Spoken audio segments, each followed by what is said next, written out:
వనస్థలిపురంలోని ప్రభుత్వ ఏరియా హాస్పిటల్లో wellness centre ని ప్రారంభించారు వైద్య ఆరోగ్య శాఖ మంత్రి లక్ష్మారెడ్డి. త్వరలో కూకట్పల్లి, మలక్పేటలలో మరో 2 సెంటర్లు ప్రారంభించనున్నట్లు తెలిపారు మంత్రి. ఖైరతాబాద్ లో ప్రారంభించిన హెల్త్ సెంటర్ అద్భుతంగా నడుస్తోందని, దానికి కొనసాగింపుగానే వనస్థలిపురంలో వెల్నెస్ సెంటర్ ని ప్రారంభించినట్లు తెలిపారు. ఇప్పటి వరకు 11,000 మంది ఉద్యోగులు, పెన్షనర్లు, జర్నలిస్టులు, వారి కుటుంబ సభ్యులు ఖైరతాబాద్ వెల్నెస్ సెంటర్లో వైద్య సేవలు పొందారని చెప్పారు.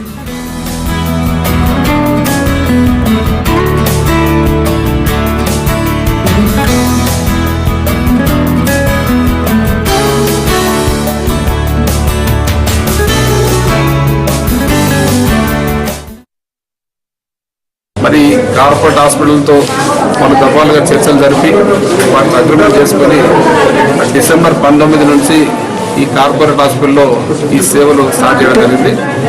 ఆ రోజు నుంచి ఇప్పటి వరకు ఎక్కడ చిన్న ఇబ్బంది కలగకుండా మరి ఏ ఉద్యోగి కానీ, ఏ రిటైర్డ్ ఎంప్లాయీ కానీ, జర్నలిస్ట్ వెళ్ళినా మరి మంచిగా అక్కడ ట్రీట్మెంట్ అందించడం జరుగుతూ ఉంది.